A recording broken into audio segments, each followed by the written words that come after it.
President Yoon So-ra stood at the podium in the Galactic Council chamber, looking out at faces that showed fear instead of the dismissive boredom she remembered from years past. The war against the Devourers had ended 6 months ago with humanity's complete victory at the enemy home system. Now the galaxy was learning what victory looked like when humans achieved it. The final Devourer stronghold has been eliminated, she announced to the assembly. Every bioship destroyed, every hive mind silenced, every trace of their civilization wiped from existence. The alien representatives shifted uncomfortably in their seats.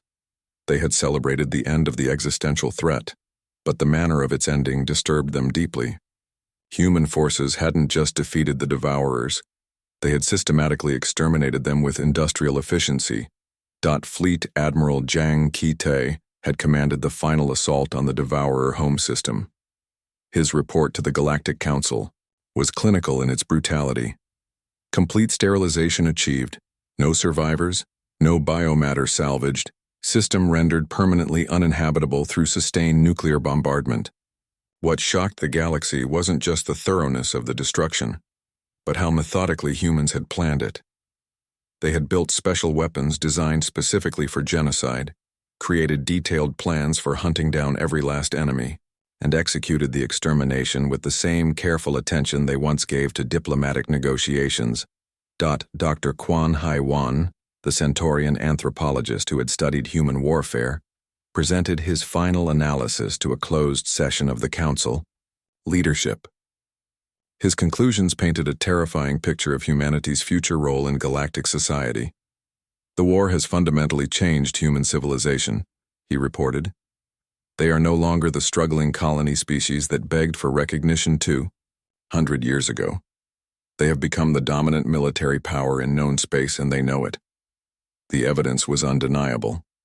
Humanity's wartime industrial expansion had given them the largest fleet in galactic history. Their battle-tested soldiers were veterans of the most brutal conflict ever recorded. Their weapons technology had advanced beyond anything other species possessed.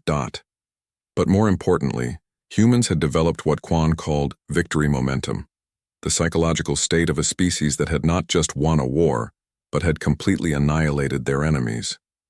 They are not satisfied with victory, Kwon explained to the terrified council members. They are energized by it. Human recruitment for military service has increased by 400% since the war ended. They are building more weapons, training more soldiers, and expanding their fleet even though no threat exists. Ambassador Kim Tae-ho, now promoted to Galactic Chancellor, listened to these reports with satisfaction. The same aliens who had dismissed human proposals for decades now hung on his every word. Trade agreements that had been denied for centuries were approved within hours of being requested. Systems that had been closed to human colonization were suddenly open for settlement. The Council has approved humanity's request for expanded mining rights in the Centaurian spiral, Kim announced to President Yoon during their weekly communication.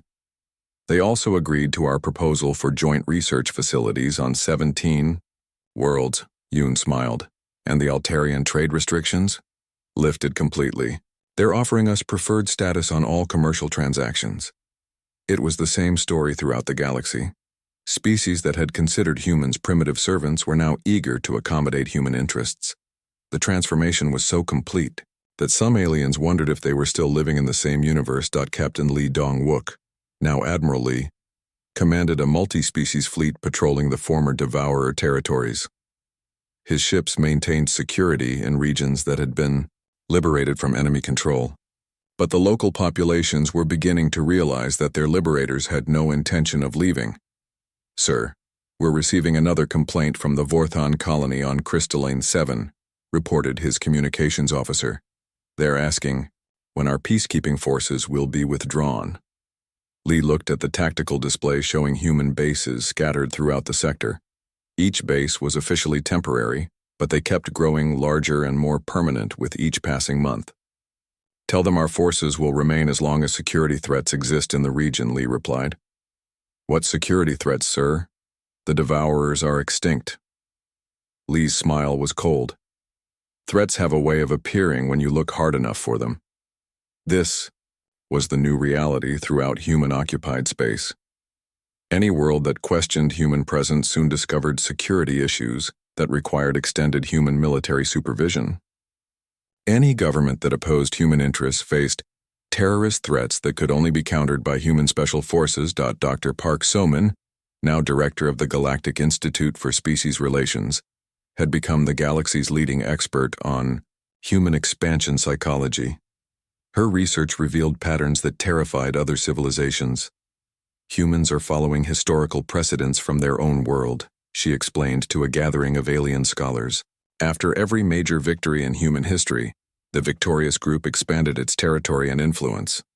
The Devourer War was simply humanity's largest victory, so the expansion is proportionally massive. The expansion wasn't just military, human. Corporations were buying alien businesses at unprecedented rates. Human settlers were claiming territory on worlds throughout the galaxy. Human culture was spreading through entertainment, education, and commerce. Most disturbing of all, humans were recruiting soldiers from other species for their peacekeeping forces. Young aliens who had watched human victory broadcasts were joining human military units, eager to be part of the galaxy's most powerful military machine. "They're not conquering us," observed Altarian philosopher Prime 79. "They're absorbing us, making us part of their war machine." The process was voluntary, which made it even more effective. No one was forced to accept human protection, trade agreements, or cultural exchange. But the alternatives to cooperation with humanity were becoming increasingly limited. Species that tried to maintain independence found themselves isolated from galactic trade networks, now dominated by human corporations.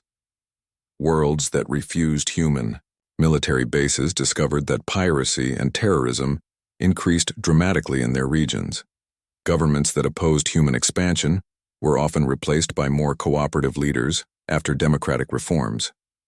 The transformation was so gradual and seemingly voluntary that many species didn't realize what was happening until it was too late. Colonel Lim Sang-woo, now General Lim, commanded human special operations throughout the galaxy. His forces were officially advisors and trainers for local militaries. In practice, they were the shadow government of dozens of worlds. The Zephyrian Council is reconsidering their position on human mining rights, he reported to Fleet Admiral Zhang during a secure communication. "It seems they've discovered evidence of Devourer sympathizer cells in their government." Zhang nodded approvingly. "Convenient discovery. I trust your people provided assistance with the investigation?" "Of course. We're always happy to help allies identify security threats." The galaxy was learning that human friendship came with obligations. Human protection required accommodation. Human cooperation demanded submission. But the most chilling aspect of humanity's rise to dominance was how genuinely helpful they could be. Human technology improved alien lives. Human medicine cured diseases. Human agriculture increased food production. Human engineering solved infrastructure problems. The galaxy was becoming genuinely dependent on human expertise, even as it grew more afraid of human power. Dr. Shin Yoonji published her final study on post-war human psychology, and it became the most classified document in galactic history. Only the highest levels of government were allowed to read her conclusions about humanity's future intentions. "Humans do not distinguish between cooperation and conquest," she wrote. "They see no difference between helping other species and controlling them. In human psychology, leadership and domination are identical concepts. They believe they are improving the galaxy by ruling it." The report included intercepted communications between human leaders that revealed their true attitudes toward their warned alien allies, President Yoon to Admiral Zhang. "The Centaurians are requesting permission to upgrade their defense systems. Approve it, but make sure they use human contractors and human technology." General Park to Colonel Lim. "The Vorthan resistance is becoming troublesome. Arrange some accidents for their leaders. Make it look like factional violence."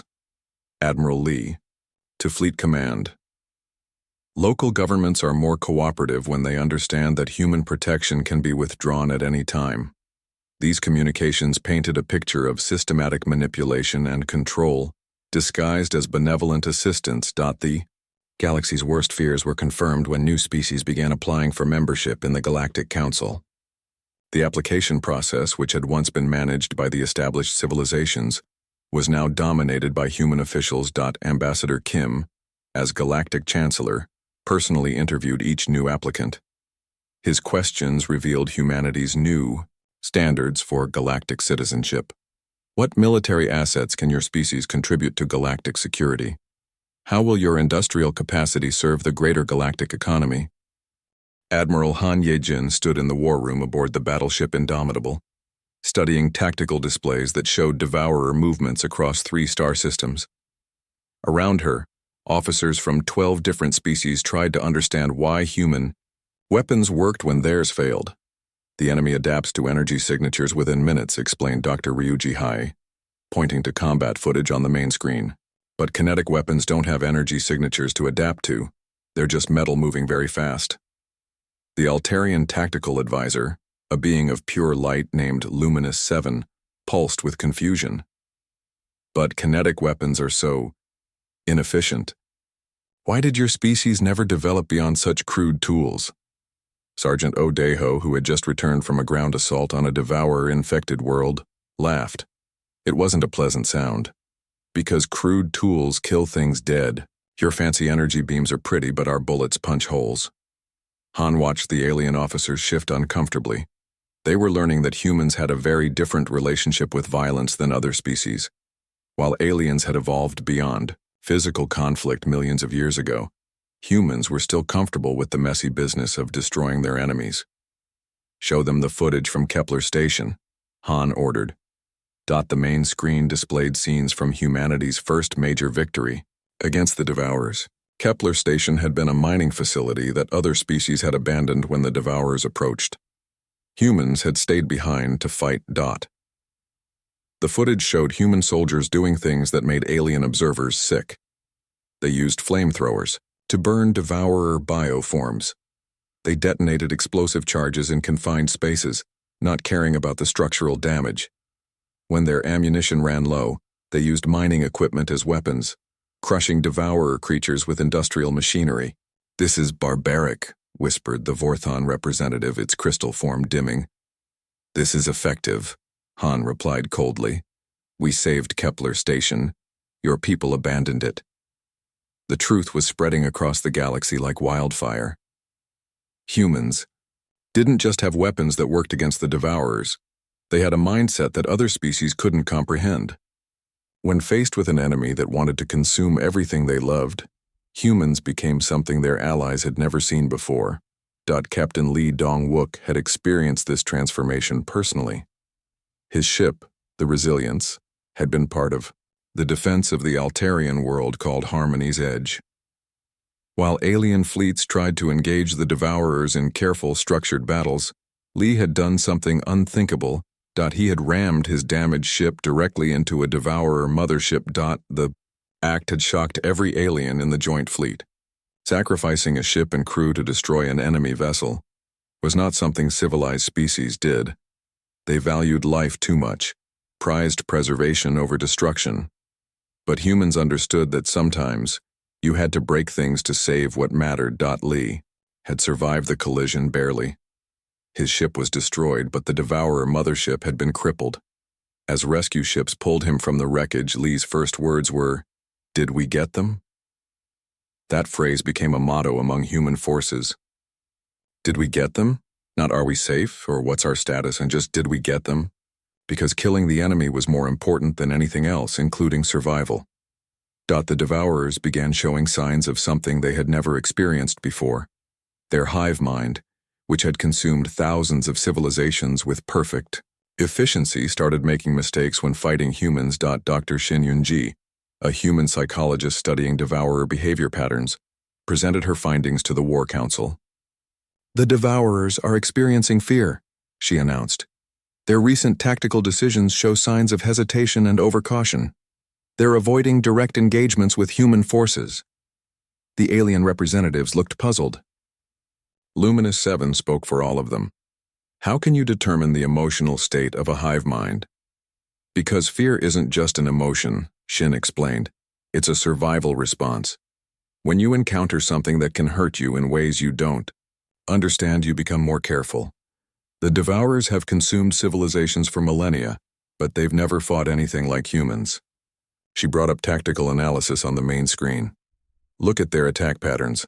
Against Altarian forces, they use direct assaults with maximum aggression. Against Vorthon defenders, they employ acid attacks to dissolve crystal structures. But against humans, they use hit-and-run tactics and try to avoid close combat. Colonel Lim Sang-woo, commander of Human Special Forces, nodded grimly. They've learned that getting too close to humans is dangerous. Our people don't just fight to win. They fight to make sure the enemy can never fight again. This was true in ways that made alien allies deeply uncomfortable. Human soldiers had developed tactics that other species considered war crimes. They used biological weapons against Devourer bioforms. They targeted what appeared to be Devourer civilian structures. They employed psychological warfare designed to cause maximum terror. But these brutal methods worked. Every human victory was absolute. When humans took a system back from the Devourers, not a single enemy creature survived. Other species left wounded enemies behind to recover. Humans made sure nothing could recover. The Battle of the Crimson Nebula became the perfect example of human warfare philosophy.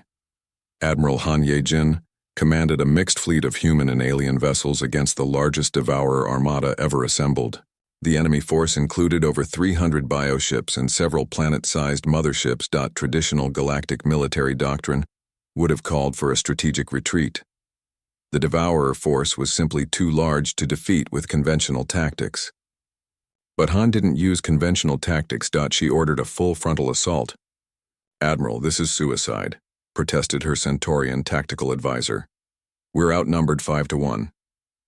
"Numbers don't matter if we're willing to pay the price," Han replied. "Signal all ships. Operation Hammerfall is now active." Operation Hammer. Fall was a human military strategy that no other species would have attempted. It involved sacrificing 2/3 of the fleet to position the remaining ships for maximum damage against enemy command vessels. The plan required hundreds of human ships to knowingly fly into certain death. Every human captain accepted the order without question. The battle lasted 6 hours. Human ships threw themselves at Devourer vessels with such violence that the enemy, hive mind, began to panic. Captains rammed their ships into enemy hulls. Crews detonated their own reactors when boarded by Devourer forces. Fighter pilots flew suicide runs against mothership weak points. But the most shocking moment came when the battleship Soul's Vengeance, crippled and surrounded by enemy bioforms, transmitted its final message. "This is Captain Park Jin-soo. My ship is lost, but we're taking these monsters with us. Tell Earth we did our job." The Soul's Vengeance detonated its entire nuclear arsenal at point-blank range, destroying itself and 17 Devourer ships in a blast visible from 3 star systems away. When the battle ended, Han's fleet had been reduced to 37 ships out of 200. But the Devourer armada was completely destroyed. Not one enemy vessel escaped. The alien survivors of the battle sent reports back to their homeworlds that changed how the galaxy viewed humanity forever. The reports described humans fighting with such intensity that their own allies were afraid to get too close. They told of human crews choosing death over defeat, of soldiers who smiled while charging into certain doom. 1 Altarian survivors' report became famous throughout the galaxy. They fight like their entire species depends on every battle. They do not retreat, they do not surrender, and they do not show mercy. I have seen a human captain ram his burning ship into an enemy vessel while laughing. I have watched human soldiers use their own bodies as weapons when their guns ran empty. These beings are not like us. They are something older, something that remembers what it means to truly hate your enemies. The Devourers began changing their behavior throughout the galaxy. They started avoiding systems with significant human populations.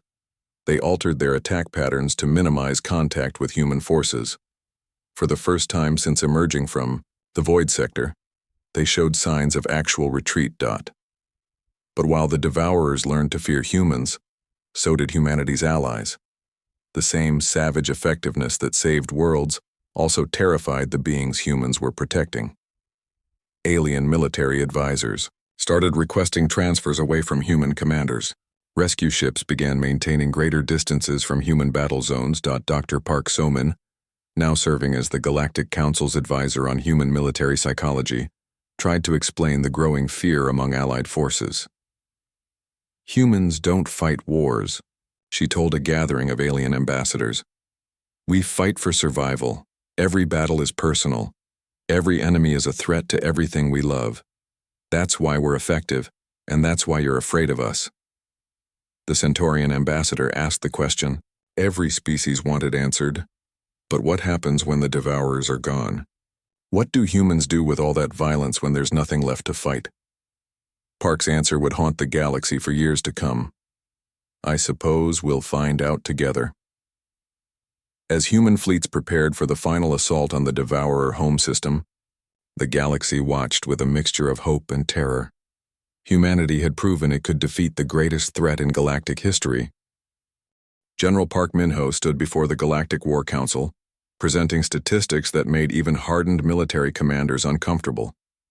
Behind him, holographic displays showed the brutal mathematics of humanity's war against the Devourers. The human Arya forces now account for 78% of all successful combat operations against Devourer forces, he announced to the assembled alien leaders. We represent 0.03% of the galactic population, but we're carrying most of the fighting load. The Altarian High Commander Radiant Prime flickered with distress. Your casualty rates are unprecedented. How can your species sustain such losses? Park's smile was cold. We don't sustain them. We accept them. There's a difference. This difference was becoming clear to everyone in the galaxy. While other species measured military success by minimizing casualties, humans measured it by maximizing enemy destruction. Human commanders made tactical decisions that alien officers couldn't comprehend, trading lives for strategic advantages with a calculus that seemed inhuman. Colonel Lim Sang-woo had perfected this approach during the siege of Devourer-occupied New Babylon. The planet held 3 billion alien civilians trapped in bio-cocoons, slowly being consumed by Devourer processing facilities. Traditional rescue operations would have taken months and allowed most of the prisoners to die. Lim chose a different approach. His special forces infiltrated the planet and systematically destroyed every Devourer bioreactor, knowing that doing so would also kill thousands of prisoners who were connected to the processing systems. But his calculations were precise.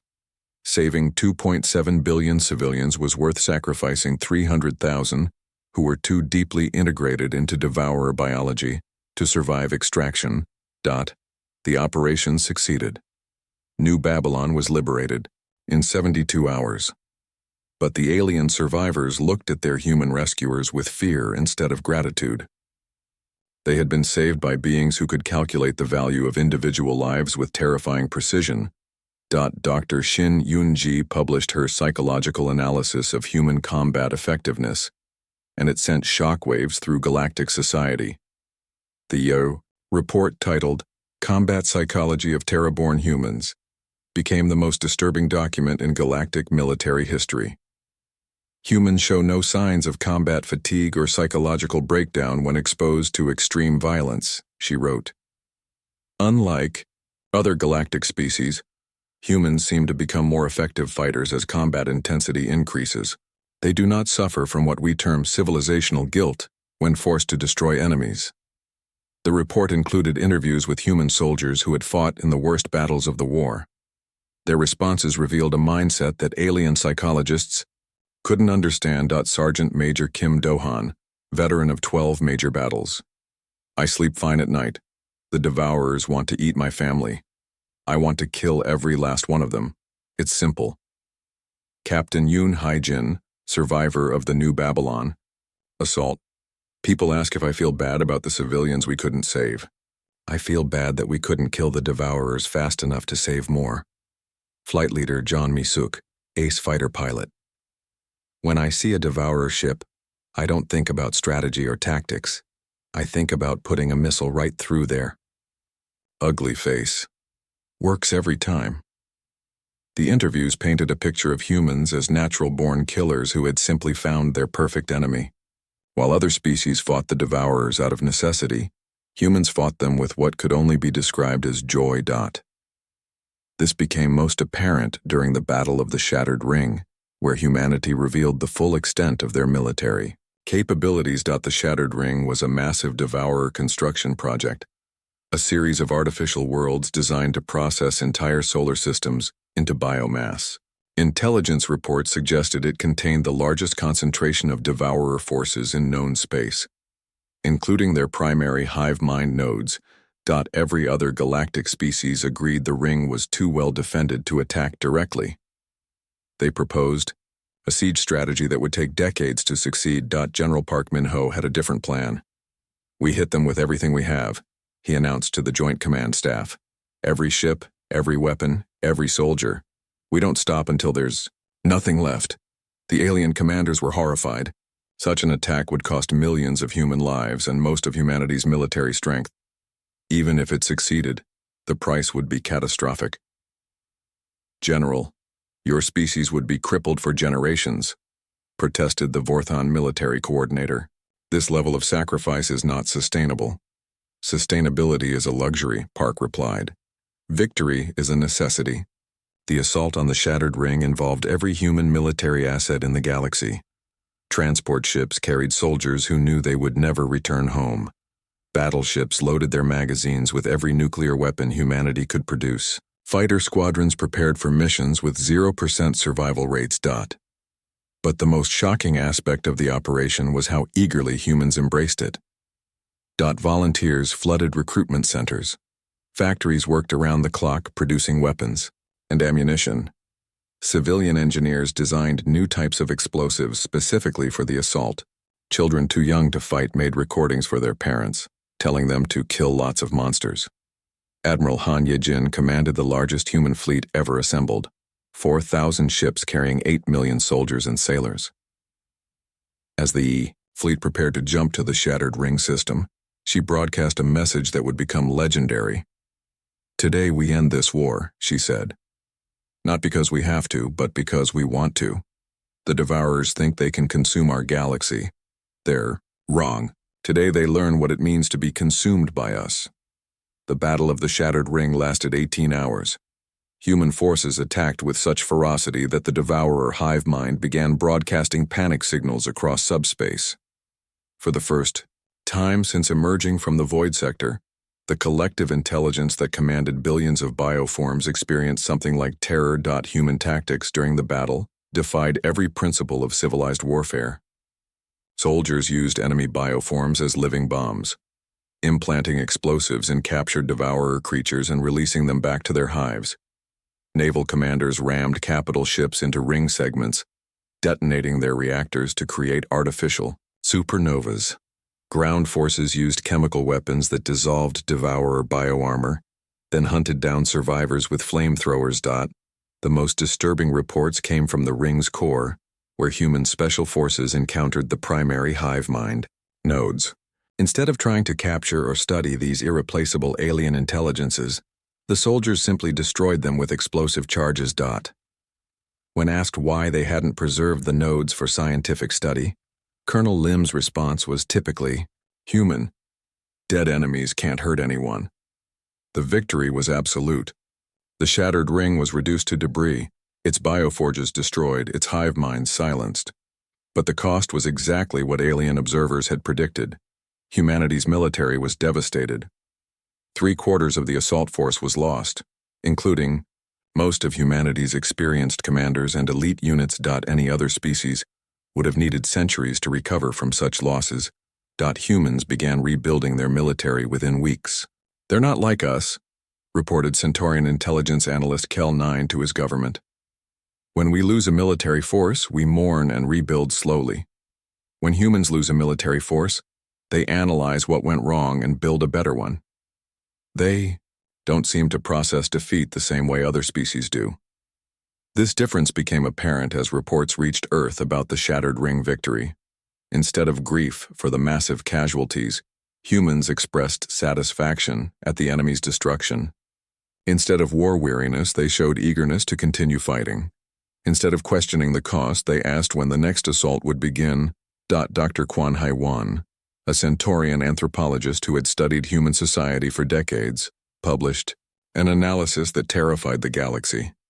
Humans are not a peaceful species that has been forced into war. They are a warrior species that has been temporarily constrained by civilization.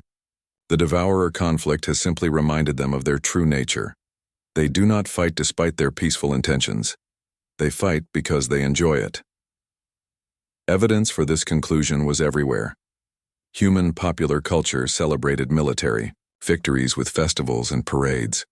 Human children played games that simulated devourer battles. Human art, music, and literature increasingly focused on themes of conquest and domination. Most disturbing of all, humans were getting better at warfare with each passing day. Their weapons became more destructive, their tactics more ruthless, their soldiers more efficient at killing. What had started as desperate defense against an existential threat had evolved into something that looked very much like enthusiasm for violence. As the war neared its end, with Devourer forces retreating toward their home system for a final stand, the galaxy faced a troubling question. What would humans do when they no longer had an enemy that everyone agreed deserved destruction? The answer was becoming clear in the Outer Rim territories where human peacekeeping forces had been deployed to maintain order after Devourer withdrawals. These forces were supposed to provide security while local governments rebuilt. Instead, they were imposing order with methods that made local populations more afraid of their protectors than they had been of the Devourers.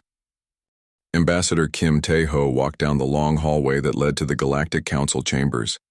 His black diplomatic suit felt heavy on his shoulders. The walls around him were made of smooth crystal that glowed with soft blue light. Other alien ambassadors moved past him without looking his way. They never looked at humans anymore. The council building on Nexus Prime was massive. It stretched up into the sky like a mountain made of metal and glass. Inside, 12 species ruled over thousands of worlds across the galaxy. Humans had been part of this council for 200 years, but they still sat in the smallest chair at the biggest table in the universe. Kim stopped at the entrance to the main chamber. Two tall guards stood there. They looked like giant insects with 4 arms each. Their compound eyes watched Kim with what might have been boredom. One of them checked a small device and nodded. Kim was allowed to enter. The chamber was a huge, round room with seats arranged in circles. Each species had their own section. The Altarians sat in chairs made of pure energy. The Zephyrians floated in bubbles of gas. The Vorthon representatives looked like living crystals that sang when they spoke. And there, in the smallest section, sat the 3 human representatives. Kim took his seat next to Dr. Park So-min and General Lee Jun-ho. Park was Earth's best scientist. She studied alien cultures and tried to understand why they all thought humans were primitive. General Lee commanded what little military force humanity had in space. His face always looked tired these days. The council leader, a being that looked like a walking tree with golden leaves, called the meeting to order. Its voice sounded like wind through branches. Today we discuss trade route expansion in the outer spiral, the leader announced. The Altarian collective will present first. An Altarian representative stood up. It looked like a person made of pure light. When it spoke, colors danced in the air around it. We propose 17 new hyperspace lanes connecting our core worlds to the mining systems. This will increase efficiency by 47%. Other ambassadors nodded and made approving sounds. The crystal beings chimed in harmony. The floating Zephyrians pulsed with agreement. Kim raised his hand. The room went quiet. Some aliens turned to look at him like they had forgotten humans were even there. The human colonies in that sector could benefit from these trade routes, Kim said. His voice sounded small in the huge chamber. We have mining operations on 12 worlds there. Our people need supplies and medical equipment. The Altarian representative dimmed slightly. Human colonies are inefficient. Your mining methods are crude. You use explosives and mechanical diggers instead of proper molecular extraction. But our methods work, Park So-min said, standing up beside Kim. And our people are good workers. We can help with the expansion if you give us a chance. A sound came from the Zephyrian section. It was like air leaking from a balloon, but Kim knew it was laughter. One of the floating aliens spoke in a voice, like whispered wind. Humans and their simple solutions, always breaking things instead of understanding them. More sounds of alien amusement filled the chamber. Kim felt his face get hot, but he kept his voice calm. Simple solutions often work best, he said. We've learned that on Earth. The council leader raised one branch-like arm for silence. The human proposal is noted. We will discuss trade access for human colonies at a future meeting. Next, the Vortan Concordat will present their research findings. Kim sat down. His hands were shaking slightly.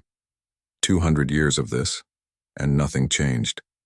Humans were always pushed to the side, always told to wait, always treated like children who didn't understand how the galaxy really worked. Far away from Nexus Prime, Captain Lee Dong-wook stood on the bridge of his ship, the Resilience. Through the large window he could see a human colony world called Haven. It was a brown planet with thin air and too little water. The other species had looked at Haven and decided it wasn't worth colonizing. So humans took it instead. Captain, we're getting a message from the surface, said Lieutenant Yu Mira, his communications officer. The colonists are asking for more supplies. They need water recyclers and medical equipment. Lee nodded. It was always the same. Human colonies were always short of something. They lived on worlds that other species didn't want. They worked harder than anyone else just to survive, and the galaxy barely noticed they existed. Tell them, we'll drop supplies on our next run, Lee said, and ask Earth for more medical supplies. These people are tough, but they can't work miracles. Ensign Park Hyun-woo, who operated the ship's sensors, looked up from his station. Captain, I'm picking up something strange. Long-range sensors show some kind of disturbance in the void sector. The void sector was empty space beyond the outer rim territories. Nothing lived there, no one went there. Even the most adventurous alien explorers avoided it. What kind of disturbance? Lee asked. I'm not sure, sir. The readings are weird, like space itself is moving somehow. Lee walked over to look at the sensor display. The screen showed mostly empty space with a few distant stars. But there was something there. A dark area that seemed to bend the starlight around it. Could be a black hole, suggested Dr. Chang Soo-jin, the ship's science officer. No, Park said, adjusting the controls. Black holes have gravity signatures. This is different. It's like something is eating the space itself. Lee frowned. In 200 years of space travel, humans had seen many strange things. But they had also learned to pay attention when something seemed wrong. Other species might ignore unusual readings, but humans had survived by being paranoid. Send a message to Earth Command, Lee ordered. Tell them we've found something in the void sector that doesn't belong there. Include all our sensor data. Yes, sir, Yu said, her fingers moving over the communication controls. Lee looked out at the stars again. Somewhere in that black emptiness, something was moving. Something that made space itself bend and twist. He had a bad feeling about it. The kind of feeling humans got when they were about to encounter something dangerous. Back on Nexus Prime, the council meeting was ending. Kim walked out of the chamber with Park and General Lee. They had spent 6 hours listening to other species discuss important galactic matters. Humans had been allowed to speak for exactly 4 minutes. Same as always, General Lee said quietly. They let us sit at the table, but they don't let us eat. Park checked her datapad. I've been studying their behavior patterns for years. They see us as useful servants, nothing more. We do the jobs they don't want to do, and we're grateful for the chance. Kim stopped walking. Maybe that needs to change. How? Lee asked. We have 23 colony worlds and a population of 8 billion. The Altarians alone have over 3,000 worlds and trillions of citizens. We're tiny compared to them. Size isn't everything, Park said. Humans survived ice ages, plagues, wars, and famines. We didn't do it by being the biggest or the strongest, we did it by being stubborn. They reached Kim's quarters in the diplomatic section. The rooms were smaller than what other species got, but Kim didn't complain. Complaining never helped. Kim prepared for sleep. He thought about the day's events. Every day was the same. Humans asked for consideration, and other species patted them on the head like pet animals. It had been going on for so long that some humans had started to believe it was natural. But Kim remembered Earth's history. He remembered stories of small countries that surprised big empires. He remembered how his own ancestors had survived invasions, occupations, and disasters that should have destroyed them. Humans had always been underestimated. Maybe that wasn't such a bad thing after all. 3 months after Captain Lee Dong-wook reported the strange readings from the void sector, the galaxy learned what had been hiding in the darkness. The first world to die was Altarian Prime 7, a beautiful planet covered in cities made of living light. The attack came without warning. One moment the planet was sending normal communications to the Altarian homeworlds. The next moment there was only silence. When the Altarian fleet arrived to investigate, they found nothing but empty space where their colony had been. Commander Yu Jinwoo received the emergency alert while patrolling the human colony of New Seoul. His small fleet of 12 ships was the only human military presence in the outer rim. Most species didn't bother guarding these empty regions of space. Humans did because they had learned to watch for trouble. "Sir, we're receiving a priority message from Galactic Command," reported Lieutenant Choi Mi-young, his communications officer. "All military units are ordered to investigate the missing Altarian colonies." Yu looked at the tactical display. 3 Altarian worlds had gone silent in the past week. The locations formed a rough line pointing toward the inner galaxy. Whatever was destroying these worlds was moving with purpose. "Set course for the last known position of Altarian Prime 7, Yu ordered, "and send a message to all human colonies in this sector. Tell them to prepare for possible evacuation." His chief engineer, Petty Officer Kang Hyun-soo, looked up from his control station. "Sir, should we wait for the main Altarian fleet? Our weapons aren't exactly cutting edge compared to theirs." Yu smiled grimly. Human weapons were simple compared to other species' technology. While aliens used energy beams and exotic particle weapons, humans still preferred missiles, railguns, and nuclear bombs. Other species considered human weapons primitive and outdated.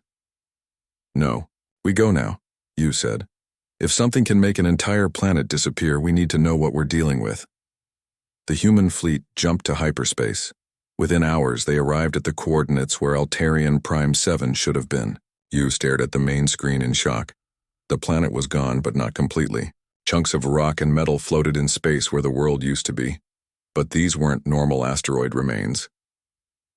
"My God," whispered Dr. Ryu Ji-hee, the fleet's science officer. "The planet has been consumed. Something ate it." The wreckage wasn't random. It looked like something had taken bites out of the planet, leaving behind perfectly smooth curved surfaces. Whatever had done this possessed technology that could dissolve matter itself. "Sir, contact," shouted sensor operator Lee Min-ho. Multiple objects approaching from the direction of the void sector. On the screen, dark shapes appeared against the stars. They looked like a cross between machines and living creatures. Their hulls seemed to pulse and shift like breathing skin. Strange tendrils extended from their sides, reaching out toward the human ships. "Battle stations," Yu commanded. "All ships, prepare for combat." The alien vessels moved unlike anything humans had seen before. They flowed through space like swimming creatures, their forms constantly changing. Energy readings from the ships made no sense. They seemed to be powered by the very matter they consumed. "Incoming transmission," Choi reported. "It's not like any language in our databases." A sound filled the bridge. It wasn't quite speech and wasn't quite music. It was the sound of many voices speaking as one, a chorus of hunger that made every human on the bridge feel cold inside. "They're trying to communicate," Dr. Ryu said, working frantically at her console. "The pattern suggests some kind of hive mind intelligence." "Can you translate it?" Yu asked. I think they're saying consume over and over again. And grow. And feed." The alien ship suddenly accelerated toward the human fleet. Yu had seconds to make a decision that would change everything. "All ships, open fire," he commanded. Human missiles streaked through space toward the enemy vessels. Nuclear warheads detonated in brilliant flashes of light and heat. Railgun projectiles moved at incredible speed, designed to punch through the toughest armor. What happened next surprised everyone, including the aliens. The nuclear explosions tore huge chunks out of the enemy ships. The railgun projectiles punched clean through their hulls, leaving gaping holes that leaked strange fluids into space. For the first time since leaving the void sector, the creatures encountered weapons they couldn't immediately adapt to. Direct hits, reported Weapons Officer Park Sang-ho. Their armor is breaking apart. But the alien ships were already changing. Their hulls began to shift and harden, trying to adapt to the human weapons. The creatures were learning, but they needed time to understand these new threats. You realized something important. They've never fought kinetic weapons before. All their defenses are designed for energy attacks. The battle continued for 20 minutes. Human ships darted between the larger alien vessels, firing missiles and railgun rounds while avoiding the creatures' strange tentacle weapons. 3 human ships were lost when alien tendrils touched their hulls and began dissolving the metal. But the humans destroyed 5 enemy vessels in return. Finally, the remaining alien ships retreated toward the void sector. But as they left, they transmitted something that chilled every human who heard it. More voices. Millions of them, all saying the same thing. Found, located, coming. Back on Nexus Prime, emergency sessions of the Galactic Council ran day and night. Reports flooded in from across the galaxy. The creatures, now called Devourers, had attacked 17 different worlds. Advanced civilizations that had existed for millions of years were being consumed like snacks. Ambassador Kim Tae-ho sat in the council chamber, listening to reports of devastation. The Zephyrian home fleet had engaged a Devourer swarm and been completely destroyed. The Vorthan crystal cities, thought to be indestructible, had been dissolved in hours. Our energy weapons have no effect, reported the Altarian representative, its light form dim with despair. Their bio-armor adapts to any energy frequency we use. Our shields cannot stop their acid attacks. The council leaders' branches shook with distress. In 3,000 years of galactic civilization, we have never encountered such a threat. These creatures seem designed to destroy everything we have built. What about the human engagement? Asked the Centaurian ambassador. Their report mentioned successful attacks. All eyes turned to Kim. For once, the council was actually interested in what humans had to say. Kim stood up slowly. Commander Yu Jinwoo reports that our kinetic weapons were effective against Devourer ships. Nuclear explosives and railgun projectiles caused significant damage. The chamber fell silent. Then the Altarian representative spoke, its voice filled with something like wonder. Kinetic weapons? You mean throwing metal at high velocity? And chemical explosives, Kim added. Our missiles use conventional warheads as well as nuclear ones. More silence. Then the Zephyrian ambassador made that sound like escaping air. Again. But this time it wasn't laughter. Primitive weapons, it whispered. They're vulnerable to primitive weapons. Dr. Park So-min stood up beside Kim. Not primitive, she said firmly. Different. We never stopped using kinetic weapons because they work. While you were developing energy shields and exotic particles, we kept improving our missiles and railguns. The council leader raised its branches for attention. If human weapons can damage these creatures, then humans must lead our military response. Kim felt the weight of every alien gaze in the chamber. For 200 years, humans had begged for a chance to prove themselves. Now that chance had arrived, delivered by monsters from the void. But as Kim looked around the chamber at the desperate faces of species that had ignored humanity for so long, he realized something important. They weren't asking humans to lead because they respected human abilities. They were asking because they were terrified and out of options. Humanity will do whatever is necessary to protect the galaxy, Kim said, but we'll do it our way. For the first time in galactic history, no one argued with a human proposal. In space above Nexus Prime, human ships began arriving from across the galaxy. They came from the outer colonies, from the Rim territories, from the forgotten worlds that other species had dismissed as worthless. Each ship carried weapons that the galaxy had considered obsolete. Admiral Han Ye-jin, recently promoted to command the Joint Defense Force, looked out at the growing fleet. Human vessels looked different from alien ships. They were angular and functional, built for war rather than beauty. Their hulls were thick metal instead of exotic materials. Their weapons were simple missiles and railguns instead of energy beams. "They look so crude compared to Altarian ships," commented her alien liaison, a Centaurian named Ambassador Vel-9.